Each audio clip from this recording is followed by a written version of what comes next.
تدبر قرآن امین احسن اصلاحی سورۃ البقرہ آیات 122 تا 141۔ آگے کا مضمون۔ اوپر کے مباحث سے یہ حقیقت اچھی طرح واضح ہو چکی ہے کہ اہل کتاب بالخصوص یہود کے لیے قبول اسلام کی راہ میں سب سے بڑی رکاوٹ ان کا یہ پندار تھا کہ وہ حضرت ابراہیم علیہ السلام کی اولاد ہیں۔ اس وجہ سے ہدایت ان کی ہدایت اور مذہب ان کا مذہب ہے۔ وہ اپنے دائرے سے باہر نہ کسی کے لیے نجات کے قائل تھے، نہ کسی نبوت اور رسالت کا تصور رکھتے تھے۔ نجات اور ہدایت حاصل کرنے کا واحد راستہ ان کے ہاں یہ تھا کہ آدمی یہودی بنے یا نصرانی۔ قرآن نے اوپر مختلف پہلوؤں سے ان کے اس زعم کی تردید فرمائی۔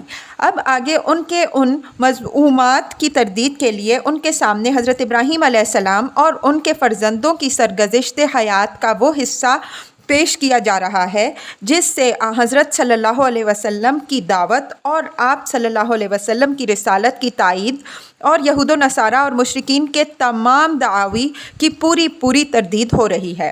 حضرت ابراہیم علیہ السلام چونکہ بنی اسرائیل اور بنی اسماعیل دونوں ہی کے مورث اعلیٰ اور پیشوائے روحانی تھے، اس وجہ سے تاریخ کا یہ حصہ یکساں طور پر سب کے لیے حجت کی حیثیت رکھتا ہے۔ اس پہلو سے دیکھا جائے تو محسوس ہوگا کہ اس سورہ کے آغاز سے بنی اسرائیل اور ضمناً بنی اسماعیل کے ساتھ جو بحث شروع ہوئی تھی وہ اس مقام پر آ کر اپنے پورے نقطۂ عروج پر پہنچ گئی ہے۔ یہاں جو باتیں قرآن نے اس سرگزشت کی روشنی میں واضح کی ہیں ان کی تفصیل تو آیات کی تفسیر کے ذیل میں آئے گی، لیکن ہم خاص اصولی باتوں کی طرف یہاں اشارہ کیے دیتے ہیں تاکہ کلام کا نظم اور تسلسل نگاہ کے سامنے آ جائے۔ یہ اصولی باتیں مندرجہ ذیل ہیں۔ نمبر 1، حضرت ابراہیم علیہ السلام کو امامت اور پیشوائی کا جو منصب اللہ تعالیٰ نے عطا فرمایا وہ ان کو وراثت کے طور پر نہیں ملا تھا، بلکہ یہ اللہ تعالیٰ کا عطیہ تھا۔ پہلے اللہ تعالیٰ نے مختلف امتحانوں میں ڈال کر ان کی اطاعت و وفاداری کی اچھی طرح جانچ کی۔ جب وہ اس جانچ میں پورے اترے تب ان کو یہ منصب عطا ہوا۔ یہ منصب تمام تر صفات پر مبنی ہے، اس کا کوئی تعلق بھی نسب اور خاندان سے نہیں۔ اس وجہ سے ان کی ذریت میں سے بھی وہی لوگ اس منصب کے سزاوار ہوں گے جو ان صفات کے حامل ہوں گے جو اس منصب کے شایان شان ہیں۔ بد عہد اور نافرمان لوگ اس کے حقدار نہیں ہو سکتے۔ نمبر 2، بیت اللہ کو اللہ تعالیٰ نے تمام ذریت ابراہیم علیہ السلام کے لیے مرکز قرار دیا، اس کو قبلہ بنانے کا حکم ہوا اور حضرت ابراہیم علیہ السلام اور حضرت اسماعیل علیہ السلام کو اس کی تولیت سپرد ہوئی۔ نمبر 3، حضرت ابراہیم علیہ السلام اور حضرت اسماعیل علیہ السلام نے اس گھر کی تعمیر کے وقت اپنی ذریت میں سے ایک امت مسلمہ برپا کرنے اور ان کے اندر انہی میں سے ایک رسول مبعوث کرنے کی دعا کی تھی۔ نمبر 4، یہ پیغمبر صلی اللہ علیہ وسلم اسی دعائے ابراہیمی علیہ السلام کے مظہر اور اسی ملت ابراہیمی علیہ السلام کے داعی ہیں۔ اس وجہ سے جو لوگ ملت ابراہیمی کی پیروی کا دعویٰ کرتے ہوئے ان کی دعوت سے گریز اختیار کر رہے ہیں وہ خود اپنے آپ کو بیوقوف ٹھہرا رہے ہیں۔ نمبر 5، اسی ملت اسلام کی وصیت حضرت ابراہیم اور حضرت یعقوب علیہ السلام نے اپنی اپنی اولاد کو کی اور حضرت یعقوب علیہ السلام کی اولاد نے اسی ملت پر جینے اور اسی ملت پر مرنے کا حضرت یعقوب علیہ السلام سے عہد کیا۔ نمبر 6، ان تمام واقعات و حقائق کا تقاضا یہ ہے کہ اہل کتاب یہودیت یا نصرانیت کے تعصب میں مبتلا ہونے کے بجائے اس ملت ابراہیمی کی پیروی کریں جس کی دعوت محمد صلی اللہ علیہ وسلم دے رہے ہیں۔ خدا کے نبیوں کے درمیان کوئی تفریق نہ کریں بلکہ اس دین اسلام کو اختیار کریں جو مشترک طور پر تمام نبیوں اور تمام رسولوں کا دین ہے۔ جو لوگ اپنے آپ کو اللہ کے رنگ میں رنگنا چاہتے ہیں وہ اسلام کے رنگ کو اختیار کریں اور یہی رنگ اللہ کا رنگ ہے، نہ کہ یہودیت اور نصرانیت۔ جو لوگ اس رنگ سے الگ کوئی اور رنگ اختیار کرنا چاہتے ہیں وہ اللہ اور اس کے رسولوں سے الگ اپنی پارٹی بنانے کے درپے ہیں۔ نمبر 7، یہ دعویٰ بالکل بے بنیاد ہے کہ ابراہیم علیہ السلام، اسماعیل علیہ السلام، اسحاق علیہ السلام، یعقوب علیہ السلام اور ان کے سلسلے کے دوسرے انبیاء علیہم السلام یہودی یا نصرانی تھے۔ جو لوگ اس قسم کے دعوے کر رہے ہیں وہ در حقیقت پردہ ڈال رہے ہیں اصلیت پر۔ اللہ تعالیٰ ان نبیوں کے دین و مذہب سے ان مدعیوں کے مقابل میں زیادہ باخبر ہے۔ نمبر 8، آخری بات جو اس سلسلہ کلام میں بطور ٹیپ کے بند کے تھوڑے وقفے کے ساتھ 2 مرتبہ کہی گئی ہے وہ یہ ہے کہ اپنے جن آباء و اجداد پر تم تکیہ کیے ہوئے ہو وہ اپنی زندگیاں گزار چکے ہیں اور اپنے اعمال اپنے ساتھ لے گئے ہیں، نہ ان کے کارناموں کا کریڈٹ تم کو ملے گا اور نہ ان کے کسی عمل کے بارے میں تم سے مواخذہ ہونا ہے۔ ان مطالب کو ذہن میں رکھتے ہوئے اب ان آیات کی تلاوت فرمائیے۔ ارشاد ہوتا ہے، اعوذ باللہ من الشیطان الرجیم، بسم اللہ الرحمن الرحیم۔ یا بنی اسرائیل اذکروا نعمتی التی انعمت علیکم وانی فضلتکم علی العالمین واتقوا یوما لا تجزی نفس عن نفس شیئا ولا یقبل منها عدل ولا تنفعها شفاعة ولا هم ینصرون۔ وَإِذِ ابْتَلَىٰ إِبْرَاهِيمَ رَبُّهُ بِكَلِمَاتٍ فَأَتَمَّهُنَّ قَالَ إِنِّي جَاعِلُكَ لِلنَّاسِ إِمَامًا قَالَ وَمِن ذُرِّيَّتِي قَالَ لَا يَنَالُ عَهْدِ الظَّالِمِينَ۔ وَإِذْ جَعَلْنَا الْبَيْتَ مَثَابَةً لِلنَّاسِ وَأَمْنًا وَاتَّخِذُوا مِن مَّقَامِ إِبْرَاهِيمَ مُصَلًّى وَعَهِدْنَا إِلَىٰ إِبْرَاهِيمَ وَإِسْمَاعِيلَ أَن طَهِّرَ بَيْتِيَ لِلطَّائِفِينَ وَالْعَاكِفِينَ وَالرُّكَّعِ السُّجُودِ وَإِذْ قَالَ إِبْرَاهِيمُ رَبِّ اجْعَلْ هَٰذَا بَلَدًا آمِنًا وارزق أهله من الثمرات من آمن منهم بالله واليوم الآخر قال ومن كفر فأمتعه قليلا ثم أضطره إلى عذاب النار وبئس المصير۔ وإذ يرفع إبراهيم القواعد من البيت وإسماعيل ربنا تقبل منا إنك أنت السميع العليم ربنا واجعلنا مسلمين لك ومن ذريتنا أمة مسلمة لك وأرنا مناسكنا وتب علينا إنك أنت التواب الرحيم ربنا وابعث فيهم رسولا منهم يتلو عليهم آياتك ويعلمهم الكتاب والحكمة ويزكيهم إنك أنت العزيز الحكيم۔ من يرغب عن ملة إبراهيم إلا من سفه نفسه ولقد اصطفيناه في الدنيا وإنه في الآخرة لمن الصالحين إذ قال له ربه أسلم قال أسلمت لرب العالمين ووصى بها إبراهيم بنيه ويعقوب یا بنی ان اللہ اصطفیٰ لکم الدین فلا تموتن الا وانتم مسلمون ام کنتم شہداء اذ حضر یعقوب الموت اذ قال لبنیہ ما تعبدون من بعدی قالوا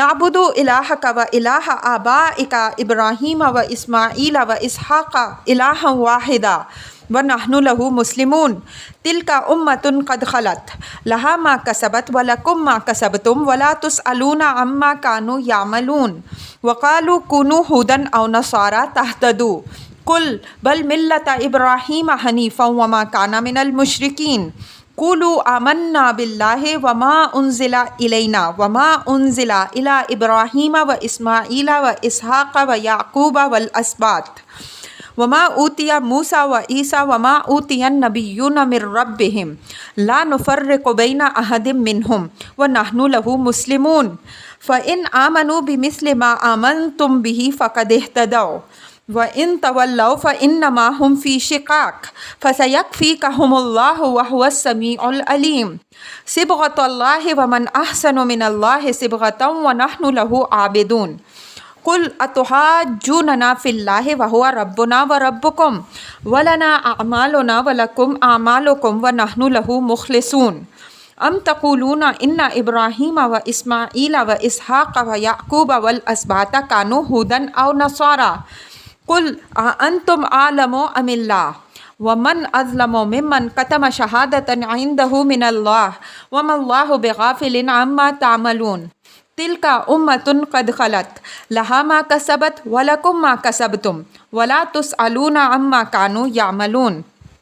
ترجمہ: اے بنی اسرائیل، میرے اس فضل کو یاد کرو جو میں نے تم پر کیا اور اس بات کو کہ میں نے تمہیں اہل عالم پر فضیلت دی، اور اس دن سے ڈرو جس دن کوئی جان کسی کے کام نہ آئے گی اور نہ اس سے کوئی معاوضہ قبول ہوگا اور نہ اس کو کوئی شفاعت نفع پہنچائے گی اور نہ ان کی کوئی مدد کی جا سکے گی۔ اور یاد کرو جب کہ ابراہیم کو اس کے رب نے چند باتوں سے آزمایا تو وہ اس نے پوری کر دکھائیں۔ فرمایا بے شک میں تمہیں لوگوں کا پیشوا بناؤں گا۔ اس نے پوچھا اور میری اولاد میں سے؟ فرمایا میرا یہ عہد ان لوگوں کو شامل نہیں ہے جو ظالم ہوں گے۔ اور یاد کرو جب کہ ہم نے بیت اللہ کو لوگوں کے لیے مرکز اور امن کی جگہ بنایا اور حکم دیا کہ مسکن ابراہیم میں ایک نماز کی جگہ بنا لو، اور ابراہیم علیہ السلام اور اسماعیل علیہ السلام کو ذمہ دار بنایا کہ میرے گھر کو طواف کرنے والوں، اعتکاف کرنے والوں اور رکوع کرنے والوں اور سجدہ کرنے والوں کے لیے پاک رکھو۔ اور یاد کرو جب کہ ابراہیم علیہ السلام نے دعا کی کہ اے رب اس سرزمین کو امن کی سرزمین بنا اور اس کے باشندوں کو جو ان میں سے اللہ اور روز آخرت پر ایمان لائیں پھلوں کی روزی عطا فرما۔ فرمایا جو کفر کریں میں انہیں بھی کچھ دن بہرہ مند ہونے کی مہلت دوں گا، پھر میں ان کو دوزخ کے عذاب کی طرف دھکیلوں گا اور وہ بہت ہی برا ٹھکانہ ہے۔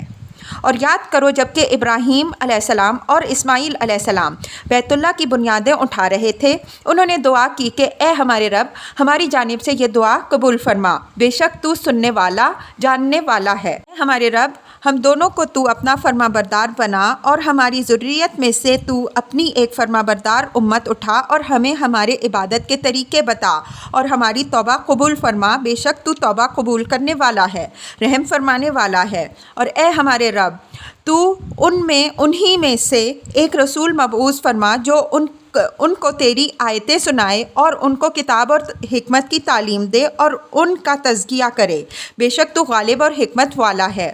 اور کون ہے جو ملت ابراہیم سے اعراض کر سکے مگر وہی جو اپنے آپ کو حماقت میں مبتلا کرے۔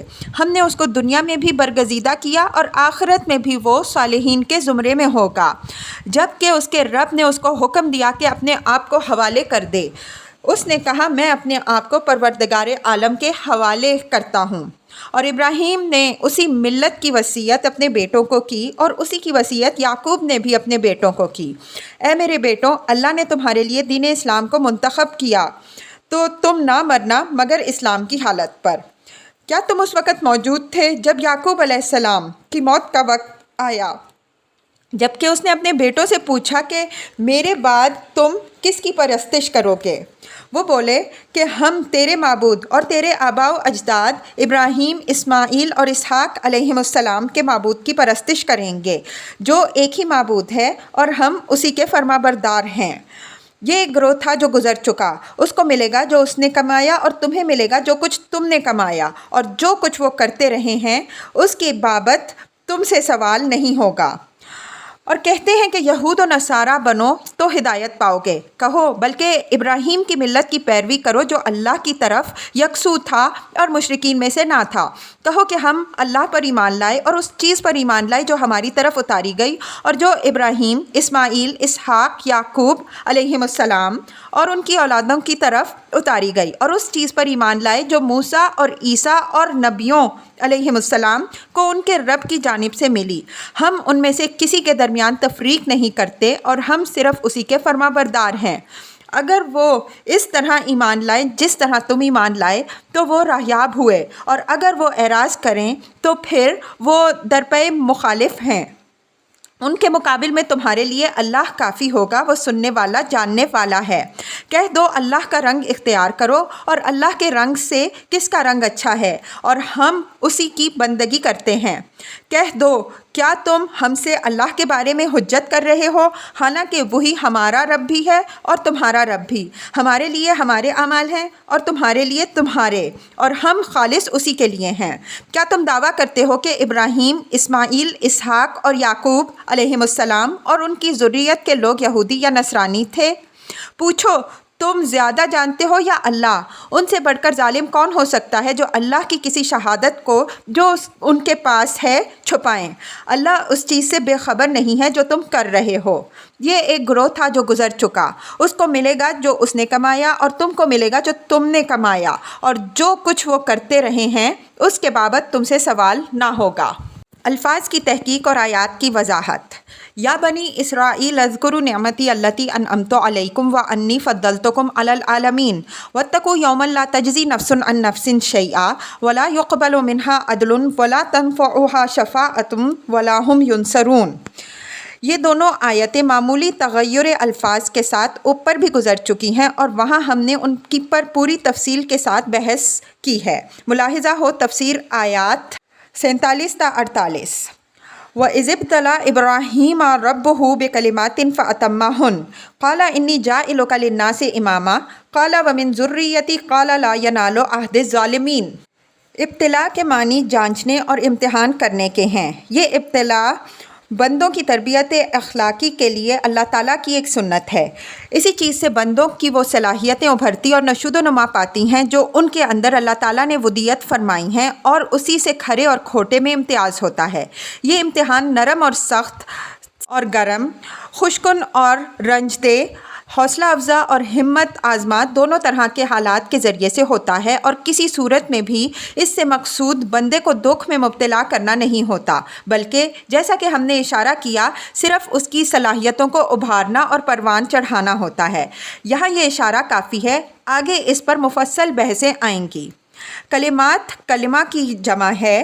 اس کے معنی مفرد لفظ کے بھی آتے ہیں اور پوری بات کے بھی۔ یہاں کلمات سے مراد اللہ تعالیٰ کے وہ احکام ہیں جو اس نے حضرت ابراہیم علیہ السلام کی عظیمت و استقامت کے امتحان کے لیے ان کو دیے، اور انہوں نے بے چون و چرا ان کی تعمیل کی۔ مثلاً انہوں نے خدا کے حکم کی تعمیل میں عین اپنی قوم کے بت کدے میں آذان دی، اور جو بت صدیوں سے معبود بن کر رچ چکے تھے ان کو پاش پاش کر کے رکھ دیا۔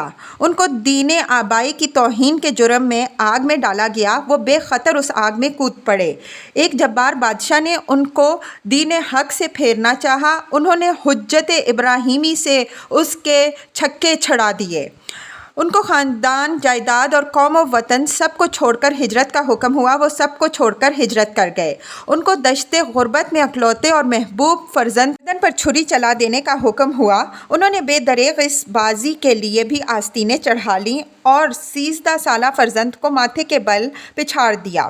حکم الہی کی تعمیل میں جاں بازی اور جاں سپاری کے اس قسم کے عظیم کارناموں سے ان کی زندگی کا ہر ورق نورانی ہے۔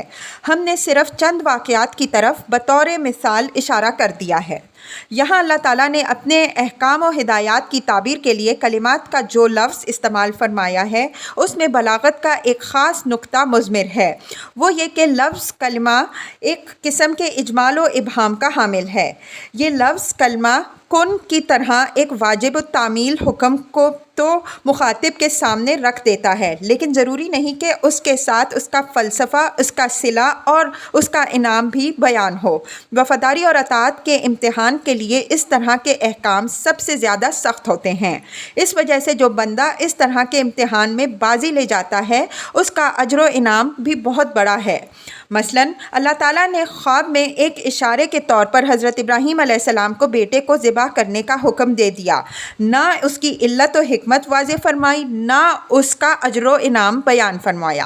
حضرت ابراہیم علیہ السلام چاہتے تو اس خواب کو صرف خواب کا درجہ بھی دے سکتے تھے، اور چاہتے تو اس کی کوئی تعبیر بھی نکال سکتے تھے، لیکن جس طرح اس کائنات کی ہر چیز خدا کے کلمہ کن کی تعمیل کرتی ہے، اس کو نہ تو اس کے فلسفے سے بحث ہوتی ہے، نہ اس کے اجر و ثواب سے۔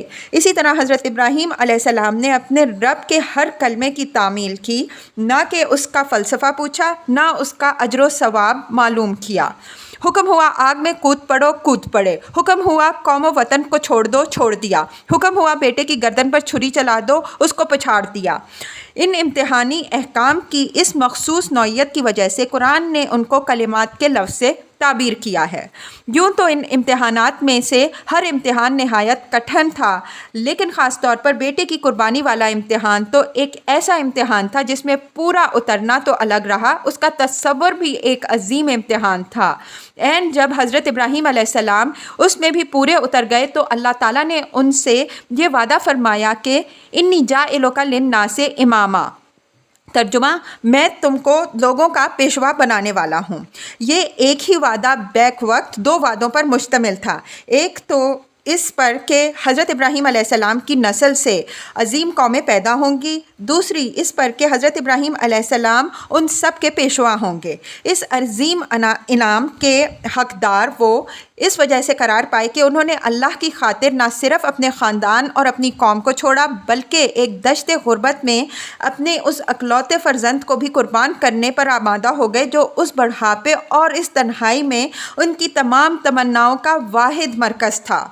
تورات میں اگر حضرت ابراہیم علیہ السلام کی سوانح کے خاص اس حصے میں یہود نے بہت سی تحریفیں کر دی ہیں، تاہم یہ وعدہ تھوڑے سے تغیر الفاظ کے ساتھ موجود ہے۔ ملاحظہ ہو کتاب پیدائش باب 22۔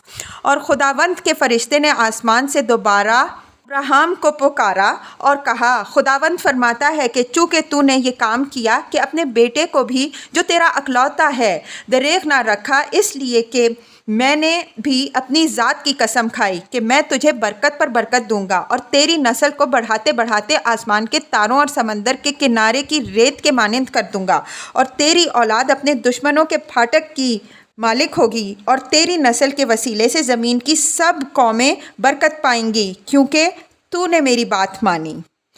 اس وعدے کے ایفا میں اللہ تعالیٰ نے حضرت اسحاق علیہ السلام اور حضرت اسماعیل علیہ السلام دونوں کی نسل سے عظیم قومیں پیدا کیں، جن کے مورث اعلیٰ اور روحانی پیشوا بلا اختلاف حضرت ابراہیم علیہ السلام تھے۔ پھر ان کے اندر نبوت اور رسالت کا سلسلہ جاری ہوا۔ ان میں جلیل القدر بادشاہ پیدا ہوئے جو دشمنوں کے پھاٹکوں کے فاتح بنے۔ پھر انہی میں ایک شاخ میں پیغمبر آخر الزماں صلی اللہ علیہ وسلم کی بعثت ہوئی، جن کے واسطے سے تمام دنیا کو ایمان و ہدایت کی برکت نصیب ہوئی۔ اللہ تعالیٰ نے یہ وعدہ جب حضرت ابراہیم علیہ السلام سے کیا تو انہوں نے سوال کیا کہ امامت و پیشوائی کا یہ عہد انہی کے ساتھ خاص ہے یا ان کی ذریت میں بھی اس میں شامل ہے؟ اس کے جواب میں ارشاد ہوا کہ لا ینال عہد الظالمین، ترجمہ، میرا یہ عہد ان لوگوں کو شامل نہیں کرے گا جو ظالم ہیں۔ ظالم سے مراد قرآن میں صرف وہی لوگ نہیں ہوتے جو دوسروں پر ظلم ڈھانے والے ہوں، بلکہ اس سے بیشتر وہ لوگ مراد لیے جاتے ہیں جو شرک و کفر میں مبتلا ہو کر خود اپنی جانوں پر ظلم ڈھانے والے بن جائیں۔ مثلاً فَمِنْهُمْ ظَالِمٌ لِنَفْسِهِ وَمِنْهُمْ مُقْتَصِدٌ، ترجمہ، بس ان میں کتنے اپنے اوپر ظلم ڈھانے والے اور کتنے میانہ رو تھے۔ فاطر 32۔ وَمِن ذُرِّيَّتِهِمَا مُحْسِنٌ وَظَالِمٌ لِنَفْسِهِ مُبِينٌ، ترجمہ، اور ان دونوں کی ذریت میں ٹھیک عمل کرنے والے بھی ہیں اور اپنی جانوں پر کھلم کھلا ظلم کرنے والے بھی۔ صافات 113۔ مطلب یہ ہوا کہ جو لوگ تمہاری ذریت میں سے تمہاری روش پر قائم اور میری دی ہوئی شریعت و ہدایت پر استوار رہیں گے وہ تو تمہارے اس امامت کے وارث ہوں گے، لیکن جو بدعہدی اور نافرمانی کر کے شیطان کی راہ پر چل پڑیں گے وہ اس امامت میں سے کوئی حصہ نہیں پائیں گے۔ یہ تصریح یہاں اس لیے کی گئی ہے تاکہ بنی اسرائیل اور بنی اسماعیل دونوں پر یہ حقیقت اچھی طرح واضح ہو جائے کہ ان کو حضرت ابراہیم علیہ السلام کی ذریت ہونے پر جو ناز ہے اور جس کے سبب سے وہ ایمان اور عمل کی تمام ذمہ داریوں سے اپنے آپ کو سبکدوش سمجھے بیٹھے ہیں، یہ بالکل غلط ہے۔ ابراہیم علیہ السلام کی وراثت میں ان لوگوں کا کوئی حصہ نہیں ہے جو شرک و کفر میں مبتلا ہو چکے ہیں۔ یہ حقیقت اللہ تعالیٰ نے حضرت ابراہیم علیہ السلام پر اسی روز واضح کر دی تھی جس روز ان کو اس منصب امامت پر سرفراز فرمایا تھا۔ ہمارا خیال ہے کہ اوپر ہم نے تورات کا جو حوالہ نقل کیا ہے اس میں یہ تصریح بھی ضرور موجود رہی ہوگی کہ چونکہ یہ بات یہود کے منشا کے خلاف تھی، اس وجہ سے انہوں نے جس طرح اس سلسلے کے واقعات میں دوسری بہت سی تبدیلیاں کر دیں، اسی طرح اپنی خواہش کے خلاف پا کر اس تصریح کو بھی انہوں نے حذف کر دیا۔ استاذ امام رحمۃ اللہ علیہ نے اپنے رسالہ ذبیح میں ان تحریفات پر سے پردہ اٹھایا ہے۔ تفصیل کے طالب اس رسالے کو ضرور پڑھیں۔ اِذ جعلنا البیت مثابۃ للناس وامنا واتخذوا من مقام ابراہیم مصلی وعہدنا الی ابراہیم واسماعیل ان طہر بیتی للطائفین والعاکفین والرکع السجود۔ بیت سے مراد بیت اللہ یعنی خانہ کعبہ ہے۔ قرآن مجید میں اس شکل میں یہ لفظ خانہ کعبہ ہی کے لیے استعمال ہوا ہے۔ تورات کی کتاب پیدائش باب 12 میں اس کو بیت ایل کے لفظ سے تعبیر کیا گیا ہے۔ ایل عبرانی زبان میں اللہ کو کہتے ہیں۔ مثابتہ کے معنی مرکز و مرجع کے ہیں، جس کی طرف سب رجوع کریں، جس کے ساتھ سب وابستہ ہوں، جو سب کا مرکز اور سب کا قبلہ ہو۔ للناس سے یہاں مراد وہی لوگ ہیں جن کا ذکر انی جاعلک للناس امامہ میں ہوا ہے، یعنی وہ تمام ذریت ابراہیمی جس کی امامت اور پیشوائی حضرت ابراہیم علیہ السلام کو حاصل ہوئی، عام اس سے کہ وہ حضرت اسحاق کی نسل سے ہوں یا حضرت اسماعیل علیہ السلام کی نسل سے۔ جس طرح حضرت ابراہیم علیہ السلام کو ان کی تمام ذریت کا پیشوا بنانے کا فیصلہ کیا گیا، اسی طرح یہ فیصلہ بھی اللہ تعالیٰ نے فرمایا کہ خدا کی عبادت کے لیے جو گھر وہ بنائیں گے وہ تمام ذریت ابراہیم علیہ السلام کا مرکز اور قبلہ ہوگا، اور پھر ذریت اسماعیل علیہ السلام کے واسطے سے، جیسا کہ آگے ذکر آ رہا ہے، تمام دنیا کی قومیں اس گھر کی برکتوں میں سے حصہ پائیں گی۔ استاذ امام مولانا فراہی اس مسئلے میں اپنی تحقیق یہ بیان فرماتے ہیں: تورات کے مطالعے سے معلوم ہوتا ہے کہ یہود کو شروع ہی سے یہ حکم ملا تھا کہ وہ اپنی بڑی قربانیوں کا قبلہ مکہ معظمہ کی سمت کو قرار دیں۔ تفصیل اس اجمال کی یہ ہے کہ قربانی کے لیے ضروری تھا کہ وہ معبد میں خداوند کے حضور پیش کی جائے۔ فصل دوم حرف یا میں ہم بتا چکے ہیں کہ جس قربانی کا نام ان کے ہاں قدس الاقدس تھا، اس کا رخ جنوب کی طرف ہونا ضروری تھا۔ اسی طرح سالانہ قربانی جو ان کے ہاں سب سے بڑی قربانی خیال کی جاتی تھی، اس کا رخ بھی جانب جنوب ہی ہوتا تھا۔ یہود یا تو اس معاملے کے اصلی راز سے بے خبر تھے، جیسا کہ فصل دوم حرف یا میں ہم اس کی طرف اشارہ کر چکے ہیں، یا انہوں نے بالقصد اس معاملے کو کریدنا نہیں چاہا، بلکہ اپنی عادت کے مطابق چاہا کہ اس پر پردہ ہی پڑا رہے۔ حالانکہ یہ بات پوری قطعیت کے ساتھ ثابت ہے کہ ان کے خیمہ عبادت کا رخ ابتدا سے جانب شمال تھا۔ خروج باب 9 آیت 27۔ مسکن کا گھر جنوب کی جانب برکت حاصل کرنے کے رخ پر بنایا جائے، نیز اسی سفر خروج کے باب 40 آیت 21 تا 24 میں ہے۔ اس کو اس پردے کے باہر مسکن کی شمالی سمت میں خیمہ اجتماع کے اندر رکھا اور اس پر خداوند کے حضور روٹی سجا کر رکھی، جیسا کہ خداوند نے موسیٰ علیہ السلام کو حکم کیا تھا، اور خیمہ اجتماع کے اندر ہی میز کے سامنے مسکن کی جنوبی سمت میں شمعدان رکھا۔ ہمارے نزدیک اس ساری ترتیب کا اصلی فلسفہ یہ ہے کہ جو شخص خداوند کے حضور آئے اس کا رخ جانب جنوب یعنی مکہ معظمہ اور ابراہیمی قربان گاہ کی طرف ہو۔ اس کی مزید تائید اس بات سے بھی ہوتی ہے کہ خیمے کے اندر مسکن مقدس بھی جنوب ہی کی سمت میں تھا اور مذبح اس کے سامنے دروازے کی طرف تھا، اس لیے جو شخص قربانی پیش کرتا، جس کو قدس الاقداس کہتے ہیں، وہ مذبح کے شمالی جانب کھڑا ہوتا تاکہ اس کا رخ مسکن ربانی کی طرف ہو سکے، جس کے معنی یہ تھے کہ اس کا رخ لازماً خانہ کعبہ کی طرف ہوتا، جس کے پاس ہی مروہ ہے، جس کو اولین قربان گاہ ہونے کی عزت حاصل ہے، اور اس کے پاس ہی مسکن اسماعیل بھی ہے۔ ملاحظہ ہو رسالہ ذبیح فصل 15۔ اس تفصیل سے واضح ہوا کہ جس طرح ہماری نمازوں اور قربانیوں کا قبلہ خانہ کعبہ ہے، اسی طرح ابتدا ہی سے حضرت ابراہیم علیہ السلام کی ذریت کی عبادت و قربانی کا قبلہ بھی خانہ کعبہ ہی کو قرار دینے کا فیصلہ ہوا تھا۔ چنانچہ اسی رخ پر ان کا خیمہ عبادت بھی تھا، اور پھر بعد میں اسی رخ پر بیت المقدس کی تعمیر ہوئی، لیکن یہود نے محض تعصب کی وجہ سے اس حقیقت پر پردہ ڈالنے کی کوشش کی۔ آگے اس بات کی مزید وضاحتیں کرتے ہوئے مولانا فراہی رحمۃ اللہ علیہ فرماتے ہیں: ہمارے مذکورہ دعویٰ کی مزید تائید اس بات سے بھی ہوتی ہے کہ اللہ تعالیٰ نے حضرت اسماعیل علیہ السلام کے مسکن کو تمام ذریت ابراہیم علیہ السلام کا قبلہ قرار دیا۔ اس اجمال کی تفصیل یہ ہے کہ حضرت ابراہیم علیہ السلام نے اپنی اولاد کو عرب کے مشرق اور شمال میں آباد کیا اور ان کا قبلہ حضرت اسماعیل علیہ السلام کے مسکن کو قرار دیا۔ چنانچہ تورات سے ثابت ہے کہ ان کو ان تمام بھائیوں کے آگے بسایا۔ پیدائش آیات 18 تا 25 میں ہے۔ اور اس کی اولاد حویلہ سے شور تک جو مصر کے سامنے اس راستے پر ہے جس سے اسور کو جاتے ہیں آباد تھی۔ یہ لوگ اپنے سب بھائیوں کے سامنے بسے ہوئے تھے۔ اور پیدائش باب 16 آیت 12 میں ہے: وہ گورخر کی طرح آزاد مرد ہوگا، اس کا ہاتھ سب کے خلاف اور سب کے ہاتھ اس کے خلاف ہوں گے، اور وہ اپنے بھائیوں کے سامنے بسا رہے گا۔ سب بھائیوں کے سامنے بسنے کی جو تعویل ہم نے کی ہے، اس کے سوا اس کی کوئی دوسری صحیح تعویل ممکن نہیں ہے، کیونکہ معلوم ہے کہ حضرت ابراہیم علیہ السلام کی تمام اولاد ما سوا بنی اسماعیل کے مشرق و شمال میں آباد ہوئی۔ بس حضرت اسماعیل علیہ السلام ان سب کے سامنے اسی وقت ہو سکتے ہیں جب یہ مانا جائے کہ ان کی بستی ان سب کے قبلے کی سمت میں تھی۔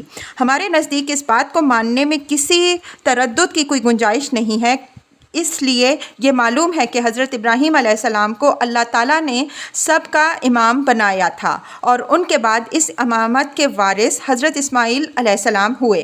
قرآن مجید نے اس معاملے کی طرف بعض اشارات کیے ہیں۔ وَاتَّخَذُوا مِن مَّقَامِ إِبْرَاهِيمَ مُصَلًّى، ترجمہ، اور مسکن ابراہیم علیہ السلام کے ایک حصے میں نماز کی ایک جگہ بناؤ۔ یہ ٹکڑا اوپر والے ٹکڑے ہی کی مزید وضاحت ہے، اس وجہ سے اس کے ساتھ ہم نے کہا یا ہم نے حکم دیا کی تصریح کی ضرورت نہیں تھی۔ دونوں جملوں میں ایک ہی بات دو مختلف پہلوؤں سے کہی گئی ہے۔ پہلے یہ فرمایا کہ اللہ تعالیٰ نے بیت اللہ کو تمام اولاد ابراہیم علیہ السلام کے لیے مرکز و قبلہ بنانے کا فیصلہ کیا، پھر یہ فرمایا کہ اسی فیصلے کو بروئے کار لانے کے لیے ابراہیم علیہ السلام اور اولاد ابراہیم علیہ السلام کو یہ حکم ہوا کہ مسکن ابراہیم علیہ السلام کے ایک حصے میں نماز کی ایک جگہ بناؤ۔ یہاں آیت میں مقام ابراہیم کا لفظ ہے۔ مقام سے کیا مراد ہے؟ علماء تفسیر سے اس بارے میں دو قول منقول ہیں۔ ایک گروہ کے نزدیک اس سے مراد وہ پتھر ہے جس کے متعلق یہ مشہور ہے کہ حضرت ابراہیم علیہ السلام نے اس پر کھڑے ہو کر خانہ کعبہ کی تعمیر کی۔ دوسرے گروہ کے نزدیک اس سے مراد حرم کا پورا علاقہ ہے۔ اس گروہ نے مقام کے لفظ کو کسی مخصوص کھڑے ہونے کی جگہ کے بجائے مسکن و مستقر کے مفہوم میں لیا ہے۔ ہمارے نزدیک یہی تاویل صحیح ہے۔ اس تاویل میں وسعت و جامعیت کے ساتھ ساتھ خاص اہمیت رکھنے والا پہلو یہ ہے کہ نظم کلام کے اعتبار سے یہ اس مقصد کو زیادہ واضح کرنے والی ہے جس کے لیے یہ بات یہاں کہی گئی ہے۔ یہاں یہ ثابت کیا جا رہا ہے کہ یہی گھر تمام اولاد ابراہیم علیہ السلام کا قبلہ رہا ہے، اس لیے کہ یہی گھر جو اللہ تعالیٰ کے حکم کی تعمیل میں حضرت ابراہیم علیہ السلام نے سب سے پہلے اپنے اس مستقر میں تعمیر کیا، جس میں ہجرت کے بعد انہوں نے حضرت اسماعیل علیہ السلام کے ساتھ سکونت اختیار کی۔ یہ مسئلہ ہمارے اور یہود کے درمیان ایک بڑا نزاعی مسئلہ ہے۔ یہود نے خانہ کعبہ اور مروہ کی قربان گاہ سے حضرت ابراہیم علیہ السلام کا تعلق بالکل کاٹ دینے کے لیے واقعہ قربانی میں بھی اور ان کی سرگزشت ہجرت میں بھی نہایت بھونڈی قسم کی تحریفات کر دی ہیں، اور اس طرح انہوں نے یہ ثابت کرنے کی کوشش کی ہے کہ حضرت ابراہیم علیہ السلام نے جس بیٹے کی قربانی کی وہ حضرت اسحاق علیہ السلام ہیں، نہ کہ حضرت اسماعیل علیہ السلام۔ جس جگہ قربانی کی وہ جبل یروشلم میں ہے، نہ کہ مروہ۔ خدا کی عبادت کے لیے انہوں نے جو گھر بنایا وہ بیت المقدس ہے، نہ کہ بیت اللہ۔ انہوں نے جس جگہ ہجرت کے بعد سکونت اختیار کی وہ کنعان ہے، نہ کہ جوار خانہ کعبہ۔ ان بیانات کی تصدیق یا تردید کا واحد ذریعہ چونکہ تورات ہی ہے، اور تورات میں یہود نے اپنے حسب منشا، جیسا کہ ہم نے عرض کیا، تحریف کر ڈالی ہے، اس وجہ سے اصل حقائق سے پردہ اٹھانا مشکل کام تھا۔ لیکن ہمارے استاذ مولانا فراہی رحمۃ اللہ علیہ نے یہود کی ان تمام تحریفات کا پردہ خود تورات ہی کے دلائل سے اپنے رسالہ ذبیح میں بالکل چاک کر کے رکھ دیا۔ انہوں نے تورات ہی کے بیانات سے یہ ثابت کیا ہے کہ حضرت ابراہیم علیہ السلام نے اپنے وطن سے نکلنے کے بعد حضرت اسحاق علیہ السلام کی والدہ کو تو کنعان میں چھوڑا اور خود حضرت اسماعیل علیہ السلام اور ان کی والدہ کے ساتھ غیر سبا کے بیابان میں قیام کیا۔ یہ جگہ ایک غیر آباد جگہ تھی، اس وجہ سے انہوں نے یہاں 7 کنویں کھودے اور درخت لگائے۔ یہی ان کو خواب میں اکلوتے بیٹے کی قربانی کا حکم صادر ہوا اور وہ حضرت اسماعیل علیہ السلام کو لے کر مروہ کی پہاڑی کے پاس آئے اور اس حکم کی تعمیل کی۔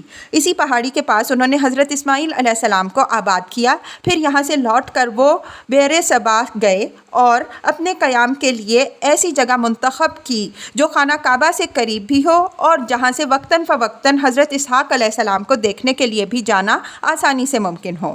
مولانا رحمۃ اللہ علیہ نے یہ ساری باتیں تورات کے نہایت ناقابل تردید دلائل سے ثابت کر دی ہیں۔ ہر سوال پر اصل کتاب کے اقتباسات پیش کرنے میں طوالت ہے، اس وجہ سے ہم نے صرف خلاصہ بحث اپنے الفاظ میں پیش کر دیا ہے۔ جو لوگ تفصیل کے طالب ہوں وہ مولانا رحمۃ اللہ علیہ کے مذکورہ رسالہ کا مطالعہ کریں۔ ظاہر ہے کہ جب حضرت ابراہیم علیہ السلام نے قیام اسی جگہ میں فرمایا، نہ کہ شام میں، ان کو نماز کے لیے ایک مرکز کی تعمیر بھی اسی علاقے میں کرنے کا حکم ہونا چاہیے۔ چنانچہ اسی حکم کی تعمیل میں انہوں نے اس بیت اللہ کی تعمیر کی جس کا ذکر تورات کی کتاب پیدائش میں بیت ایل کے نام سے ہوا۔ بیت اللہ اور بیت ایل دونوں کے معنی بالکل ایک ہیں۔ ایل کے معنی عبرانی میں اللہ کے ہیں۔ اس بیت ایل سے اگر یہودی بیت المقدس کو مراد لیتے ہیں تو قطع نظر اس سے کہ اس سرزمین کو حضرت ابراہیم علیہ السلام نے اپنا مسکن نہیں بنایا۔ یہود کے اس دعوے کو جھٹلانے والی سب سے بڑی چیز یہ ہے کہ بیت المقدس کی تعمیر بالاتفاق حضرت ابراہیم علیہ السلام کے سینکڑوں سال بعد حضرت سلیمان علیہ السلام کے عہد میں ہوئی۔ چنانچہ خانہ کعبہ کی اسی قدامت اور اولیت کی وجہ سے قرآن نے اس کو بیت عتیق اور اول البیت کے الفاظ سے بھی تعبیر کیا ہے۔ ان اول بیت وضع للناس للذی ببکۃ مبارکا وہدی للعالمین فیہ آیات بینات مقام ابراہیم ومن دخلہ کان آمنا۔ آل عمران 97۔ ترجمہ: بے شک پہلا گھر جو لوگوں اولاد ابراہیم کے لیے تعمیر ہوا وہی ہے جو مکہ میں ہے، مبارک اور تمام عالم کے لیے سرچشمہ ہدایت۔ اس میں اس کی اولیت کی نہایت واضح نشانیاں ہیں۔ یہ مسکن ابراہیم ہے اور اس کی روایت ہے کہ جو اس میں داخل ہوا وہ مامون ہوا۔ یہاں بیت اللہ کو مصلی کے لفظ سے جو تعبیر فرمایا ہے تو اس سے اس گھر کے اصل مقصد تعمیر کی طرف اشارہ مقصود ہے کہ یہ نماز کا مرکز ہوگا۔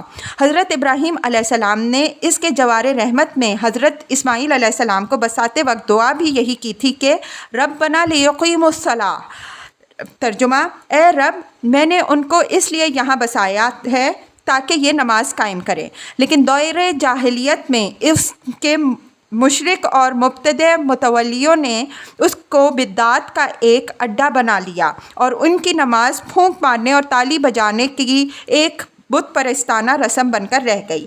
اس پہلو سے غور کیجئے تو معلوم ہوگا کہ یہاں مصلی کے لفظ میں ایک اشارہ ہے اس بات کی طرف کہ ذریت ابراہیم علیہ السلام کی دونوں شاخوں نے اپنے قبلے کے بنیادی مقصد کو ضائع کر دیا، اور اب خدا نے اپنے اس نبی کو بھیجا ہے جو اس کے اصلی مقصد کی تجدید کر رہا ہے۔ وَعَهِدْنَا إِلَىٰ إِبْرَاهِيمَ إِلَى الْآيَةِ۔ عہدہ جب الہ کے صلہ کے ساتھ آتا ہے تو اس کے معنی کسی پر کوئی ذمہ داری ڈالنے یا اس کو کسی شرط کا پابند کرنے کے ہوتے ہیں۔ مثلاً وَلَقَدْ عَهِدْنَا إِلَىٰ إِبْرَاهِيمَ مِن قَبْلُ فَنَسِيَ وَلَمْ نَجِدْ لَهُ عَزْمًا۔ طٰہٰ 115۔ ترجمہ: اور ہم نے اس سے پہلے آدم علیہ السلام کو ایک شرط کا پابند کیا تو وہ بھول بیٹھا اور ہم نے اس میں ارادے کی مضبوطی نہیں پائی۔ الم عہد الیکم یا بنی آدم اللہ تعبدوا الشیطان۔ یاسین 60۔ ترجمہ: کیا میں نے تم کو اس شرط کا پابند نہیں کیا تھا اے آدم کے بیٹوں کہ تم شیطان کی بندگی نہ کرو گے؟ پس عہدنا الی ابراہیم و اسماعیل کا مطلب یہ ہوا کہ اللہ تعالیٰ نے ان پر خانہ کعبہ کی تولیت کی ذمہ داری ڈالی اور ان کو اس شرط کا پابند کیا کہ وہ اس گھر کو طواف، اعتکاف، رکوع اور سجدہ کرنے والوں کے لیے پاک رکھیں۔ پاک رکھنے سے مقصد ظاہر ہے کہ ان ساری چیزوں سے پاک صاف رکھنا ہے جو اس گھر کے مقصد تعمیر کے منافی ہوں، عام اس سے کہ وہ گندگی اور نجاست ہو جس سے عبادت گزاروں کی طبیعت میں تقدر پیدا ہو، یا ارباب لہو و لعب کے ہنگامے ہوں جن سے ان کی یکسوئی میں خلل واقع ہو، یا اصنام و اوثان ہوں جو خدا کے گھر کو شرک و بت پرستی کا گڑھ بنا کر رکھ دیں۔ ان ساری چیزوں سے اس گھر کو پاک رکھنے کی حضرت ابراہیم علیہ السلام اور حضرت اسماعیل علیہ السلام پر ذمہ داری ڈال دی گئی تھی، اور تاریخ گواہ ہے کہ انہوں نے اس ذمہ داری کا حق ادا کیا، لیکن بعد میں ان کی اولاد جب شرک و بت پرستی میں مبتلا ہو گئی تو اس نے اس گھر کی تولیت کی اس شرط کے برعکس اس کے کونے کونے میں بتوں کو لا بٹھایا اور ان لوگوں کو اس گھر سے نہایت ظلم و بے دردی سے نکالا جو اس کو از سر نو ذکر الہی کے زمزموں، طواف و اعتکاف کی رونقوں اور رکوع و سجود کی بادشاہیوں سے آباد و معمور کرنا چاہتے تھے۔ قرآن نے یہاں خانہ کعبہ کی ابتدائی تاریخ کی اس حقیقت کی طرف اسی لیے اشارہ فرمایا ہے کہ قریش اس گھر سے متعلق اپنی ذمہ داریوں کو سمجھیں، لیکن جب انہوں نے ان کو سمجھنے سے انکار کر دیا تو بالآخر اللہ تعالیٰ نے ان کی تولیت کے منصب سے ان کی معزولی کا اعلان کر دیا۔ ما کان للمشرکین ان یعمروا مساجد اللہ شاہدین علی انفسہم بالکفر اولئک حبطت اعمالہم وفی النار ہم خالدون۔ انما یعمر مساجد اللہ من آمن باللہ والیوم الآخر واقام الصلاۃ وآتی الزکاۃ ولم یخش الا اللہ۔ توبہ 17-18۔ ترجمہ: مشرکین کو یہ حق نہیں ہے کہ وہ اللہ کی مسجدوں کے منتظم بنے رہیں درحالانکہ وہ خود اپنے کفر پر گواہ ہیں۔ یہی لوگ ہیں جن کے تمام اعمال اکارت گئے اور دوزخ میں ہمیشہ رہنے والے ہیں۔ اللہ کے مسجدوں کے منتظم تو وہی ہو سکتے ہیں جو اللہ اور روز آخرت پر ایمان لائیں، نماز قائم کریں اور زکوٰۃ دیں اور اللہ کے سوا کسی سے نہ ڈریں۔ یہاں اس گھر کو 3 چیزوں کے لیے خاص کرنے کا حکم ہوا ہے: طواف، اعتکاف اور رکوع و سجود۔ طواف سے مراد خانہ کعبہ کے گرد پھیرے لگانا ہے۔ نبی صلی اللہ علیہ وسلم کی سنت نے اس کا وہ طریقہ واضح فرما دیا ہے جو اس کا اصل ابراہیمی طریقہ ہے۔ طواف در حقیقت نماز کی ایک قسم ہے، لیکن یہ نماز صرف خانہ کعبہ ہی کے پاس ادا ہو سکتی ہے، اس کے سوا کہیں اور ادا نہیں ہو سکتی۔ اس کی اس خصوصیت کی وجہ سے اس کا ذکر سب سے پہلے فرمایا۔ وقار و ادب کے حدود کے اندر رہتے ہوئے محبت الہی کے جذبات جس حد تک اس نماز میں ابھرتے ہیں بس اسی کے ساتھ مخصوص ہیں۔ شمع و پروانہ کی حکایت طواف میں ایک حقیقت بن جاتی ہے، بشرطیکہ کہ آدمی کے اندر حیات ایمانی کی رمق ہو۔ عاکف عکوف سے ہے، جس کی اصل روح دوسری چیزوں سے صرف نظر کر کے کسی خاص چیز کو پکڑ لینا ہے۔ اسی سے اعتکاف ہے جو دھیان، گیان اور ذکر و فکر کی عبادت ہے۔ بندہ ہر چیز سے کٹ کر اپنے رب کی یاد کے لیے گوشہ نشین ہو جائے، یہ اعتکاف ہے۔ اس کی صحیح شکل نبی صلی اللہ علیہ وسلم نے اپنی سنت سے واضح فرما دی۔ جس طرح طواف محبت الہی کے جذبات ابھارنے کے لیے اپنے اندر ایک خاص صفت رکھتا ہے، اسی طرح اعتکاف ذکر الہی پر عقل اور دل کو جمانے کے لیے اپنے اندر ایک خاص صفت رکھتا ہے۔ رکعن راکعن کی جمع ہے اور سجودن ساجد کی جمع۔ رکوع اور سجدہ کی لغوی تحقیق آیات 42 تا 43 کی تفسیر کے تحت بیان ہو چکی ہے۔ یہاں یہ دونوں لفظ نماز کی تعبیر کے لیے وارد ہوئے ہیں۔ نماز کی تعبیر رکوع اور سجود سے 2 اہم حقیقتوں پر روشنی ڈالتی ہے۔ ایک تو یہ کہ یہ دونوں چیزیں نماز کے قدیم ترین اور اہم ترین ارکان میں سے ہیں۔ نماز کی ظاہری حیت میں جو تبدیلیاں بھی واقع ہوئی ہوں، لیکن یہ دونوں چیزیں جس طرح ہماری نمازوں میں شامل ہیں اسی طرح ابراہیمی نماز میں بھی شامل تھیں۔ دوسری یہ کہ نماز سے صرف ذکر و فکر ہی مطلوب نہیں ہے بلکہ اس کی مخصوص صورت و حیت بھی مطلوب ہے، اور اس کی صورت و حیت کا اصلی جمال اس کے رکوع اور سجود میں ہے۔ وَإِذْ قَالَ إِبْرَاهِيمُ رَبِّ اجْعَلْ هَٰذَا بَلَدًا آمِنًا وَارْزُقْ أَهْلَهُ مِنَ الثَّمَرَاتِ مَنْ آمَنَ مِنْهُمْ بِاللَّهِ وَالْيَوْمِ الْآخِرِ قَالَ وَمَنْ كَفَرَ فَأُمَتِّعُهُ قَلِيلًا ثُمَّ أَضْطَرُّهُ إِلَىٰ عَذَابِ النَّارِ وَبِئْسَ الْمَصِيرُ۔ رب اجعل ھذا بلدا آمنا وارزق اہلہ من الثمرات۔ ترجمہ: اے میرے رب، اس سرزمین کو امن کی سرزمین بنا اور اس کے ساکنوں کو پھلوں کی روزی عطا فرما۔ آمن کے معنی مامون اور مطمئن کے ہیں۔ یہ دعا حضرت ابراہیم علیہ السلام نے اس سرزمین کے لیے فرمائی جس پر حضرت اسماعیل علیہ السلام کو بسایا اور جہاں حرم کی تعمیر کی۔ یہ علاقہ جیسا کہ واضح ہو چکا ہے تہذیب و تمدن اور آبادی و زرخیزی سے بالکل محروم تھا۔ خانہ بدوش قبائل پانی اور چراگاہوں کی تلاش میں موسموں کے تغیر کے ساتھ ساتھ ادھر سے ادھر منتقل ہوتے رہتے تھے۔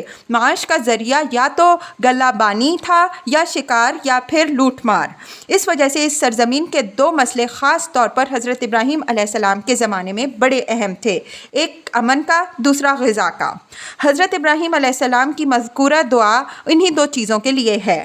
اللہ تعالیٰ نے یہ دعا جس طرح قبول فرمائی اور اس کی جو برکتیں حضرت ابراہیم علیہ السلام کی ذریت اور اس علاقے کے باشندوں کے لیے ظاہر ہوئیں، وہ تاریخ کی ایک ایسی زندہ اور محسوس حقیقت ہے کہ کوئی کٹر سے کٹر مخالف بھی اس کا انکار نہیں کر سکتا۔ پھر عجیب ایمان پروا ماجرا یہ ہے کہ یہ دونوں چیزیں اللہ تعالیٰ نے بیت اللہ کے واسطے ہی سے لوگوں کو بخشیں۔ اس دروازے کے سوا انہیں کسی اور واسطے اور ذریعے کو تلاش کرنے کی ضرورت پیش نہیں آئی۔ قرآن میں اس گھر کو مبارک سرچشمہ خیر و برکت کہا گیا ہے۔ اس کا ایک پہلو یہ بھی ہے۔ اب آئیے دیکھیے کہ حضرت ابراہیم علیہ السلام کی یہ دعا اس سرزمین کے بسنے والوں کے لیے کن کن شکلوں میں پوری ہوئی۔ سب سے پہلی چیز تو یہ ہے کہ اللہ تعالیٰ نے نہ صرف بیت اللہ کو بلکہ اس سرزمین کو بھی جہاں بیت اللہ واقع ہے محترم قرار دے دیا۔ اس میں لڑنا بھڑنا، کسی پر حملہ کرنا، کسی کو قتل کرنا سب یک قلم ممنوع ہو گیا۔ جو شخص بھی اس میں داخل ہو گیا وہ خدا کی امان میں داخل ہو گیا۔ کسی کو بھی یہ حق حاصل نہیں رہا کہ اس سے کسی قسم کا تعرض کر سکے۔ اس کے حدود سے باہر خطرہ ہی خطرہ تھا، لیکن اس کے اندر رب ابراہیم نے امن ہی امن پیدا کر دیا، یہاں تک کہ اس کے دائرے میں کسی جانور کو بھی کوئی اذیت پہنچانا حرام ٹھہرا۔ اپنے اسی احسان کا ذکر اللہ تعالیٰ نے قریش کو مخاطب کر کے ان الفاظ میں فرمایا، اولم یروا انا جعلنا حرما آمنا ویتخطف الناس من حولہم، عنکبوت 67 ترجمہ، کیا انہوں نے دیکھا نہیں کہ ہم نے ان کے لیے ایک محفوظ حرم بنا دیا، حالانکہ ان کے گرد و پیش کا حال یہ ہے کہ لوگ دن دہاڑے اچک لیے جاتے ہیں۔ دوسری یہ کہ اس گھر کے حج و زیارت کے لیے سال کے 4 مہینے بھی محترم قرار دے دیے گئے۔ ان مہینوں میں لڑنا بھڑنا اور خون ریزی اور فساد بالکل ممنوع ہو گیا۔ وحشی سے وحشی لوگ بھی ان کے احترام میں اپنی تلواریں میانوں میں ڈک کر لیتے تھے، اور خطرناک سے خطرناک علاقے بھی بالکل پرامن ہو جاتے تھے تاکہ لوگ ملک کے ہر گوشے اور کونے سے حج و عمرہ کے لیے آ سکیں اور پھر امن و سلامتی کے ساتھ اپنے گھروں کو لوٹ سکیں۔ تیسری یہ کہ اللہ تعالیٰ نے اس گھر کو بیرونی دشمنوں کے خطرات سے بھی بالکل مامون و محفوظ بنایا۔ اس گھر کی تاریخ شہادت دیتی ہے کہ بیرونی دشمنوں کو اول تو اس پر حملہ آور ہونے کی کبھی جرت ہی نہیں ہوئی، اور اگر کبھی کسی سے یہ جسارت ہو بھی گئی تو اللہ تعالیٰ نے اس کو اپنی قدرت قاہرہ سے نہایت عبرتناک سزا بھی دی۔ ابراہہ کی فوجوں کا جو حشر ہوا وہ تاریخ کی ایک مشہور حقیقت ہے، اور اس کا ذکر قرآن کی سورہ فیل میں بھی ہوا ہے۔ اسی طرح اس گھر کی برکت نے اس سرزمین کے ساکنوں کے لیے ابدی فراغت کے دروازے بھی کھول دیے۔ اس کے بھی بعض پہلو کی طرف ہم توجہ دلانا چاہتے ہیں۔ ایک تو یہ کہ مرکز حج قرار پا جانے کی وجہ سے اس سرزمین کی طرف لوگوں کا رجوع بہت بڑھ گیا۔ حضرت ابراہیم علیہ السلام کی دعوت جتنی بھی پھیلتی گئی اسی حساب سے لوگ گوشہ گوشہ سے حج و زیارت کے لیے آنے لگے، اور پھر اسی اعتبار سے قدرتی طور پر تجارت اور کاروبار کو بھی فروغ ہوا۔ باہر سے ہر قسم کی چیزیں مکہ کے بازار میں پہنچنے لگیں، اور یہاں سے جو چیزیں باہر جا سکتی تھیں وہ باہر نکلنے لگیں۔ اس گھر کی تعمیر سے پہلے اس علاقے میں معاش کا تمام تر انحصار، جیسا کہ ہم نے ذکر کیا، گلہ بانی اور شکار پر تھا یا لوٹ مار پر، لیکن اب تجارت کی راہ کھل جانے کی وجہ سے ہر قسم کی اجناس اور پھل اور ضرورت کی دوسری چیزوں کی فراوانی ہوئی، جس سے لوگوں کی معیشت میں ایک نہایت خوشگوار تبدیلی آ گئی۔ دوسرا یہ کہ خانہ کعبہ کی تولیت کی وجہ سے حضرت ابراہیم علیہ السلام کی اولاد کو وقار و احترام کا ایک ایسا مقام حاصل ہو گیا کہ تمام عرب پر ان کی سیاسی و مذہبی دھاک بیٹھ گئی۔ اس کا اثر یہ ہوا کہ ان کے تجارتی قافلے شام اور یمن وغیرہ تک برابر جاتے اور کوئی ان سے مزاحمت کی جرت نہ کرتا، بلکہ تاریخوں سے یہاں تک پتہ چلتا ہے کہ ان قافلوں گزر جن شاہراہوں سے ہوتا ان پر بسنے والے قبائل ان سے تعرض کرنے کے بجائے اپنے اپنے حدود کے اندر ان کی حفاظت اور رہنمائی کے لیے بدرقہ فراہم کرتے۔ سورہ الإعراف میں قرآن مجید نے قریش کے انہی تجارتی سفروں کا حوالہ دے کر ان سے مطالبہ کیا ہے، فَلْيَعْبُدُوا رَبَّ هَٰذَا الْبَيْتِ الَّذِي أَطْعَمَهُم مِّن جُوعٍ وَآمَنَهُم مِّن خَوْفٍ، بس چاہیے کہ اس گھر کے رب کی وہ بندگی کریں جس نے ان کو بھوک میں کھلایا اور خطرے سے چنت کیا، اس لیے کہ فی الواقع یہ اسی گھر کی برکت تھی کہ وہ اس ایک پرخطر اور چٹیل بیابان میں امن سے بھی بہرہ مند ہوئے اور ان کے لیے معاش کی راہیں بھی فراخ ہو گئیں۔ بحث کے یہ سارے پہلو تو بالکل واضح ہیں، البتہ یہاں ایک بات ایسی ہے جو ممکن ہے بعض لوگوں کے ذہنوں میں کھٹکے، وہ یہ کہ اس موقع پر حضرت ابراہیم علیہ السلام نے اپنی اولاد کے لیے رزق کے لیے جو دعا کی وہ مخصوص طور پر پھلوں کے رزق کی دعا ہے۔ اپنی اولاد کے لیے رزق اور فضل کی دعا کرنا، بالخصوص جب کہ وہ ایک بے آب و گیا صحرا میں بسائی جا رہی ہو، ایک بالکل فطری چیز ہے، لیکن یہ بات سمجھ میں نہیں آتی کہ حضرت ابراہیم علیہ السلام نے اس رزق کے لیے پھلوں کی شرط کیوں لگائی۔ ذوق تو یہ کہتا ہے کہ انہیں رزق کی ایک جامع دعا مانگ کر معاملہ اپنے رب پر چھوڑنا تھا کہ یہ رزق وہ انہیں کس شکل میں دے۔ اپنی طرف سے کسی خاص نوعیت کے رزق کی تجویز پیش کرنا ایک پیغمبر کے لیے کچھ موضوع نظر نہیں آتا۔ قرآن مجید میں دوسرے انبیاء علیہم السلام کی یا خود حضرت ابراہیم علیہ السلام کی دوسری دعائیں جو مذکور ہیں ان پر غور کیجئے تو معلوم ہوتا ہے کہ اس طرح کی تخصیص و تعین سے جو ایک تجویز کی شکل اختیار کر لے ان میں بالعموم احتراز فرمایا گیا ہے۔ ہمارے نزدیک یہ کھٹک محض اس وجہ سے پیدا ہوتی ہے کہ لوگ سمجھتے ہیں کہ ثمرات سے مراد صرف میوہ جات ہیں، حالانکہ ثمرات کے معنی صرف میوہ جات کے نہیں آتے بلکہ میوہ جات کے ساتھ ساتھ اجناس اور غلہ جات بھی اس مفہوم میں شامل ہے۔ میوہ جات کے لیے مخصوص لفظ عربی میں فواکہ کا ہے۔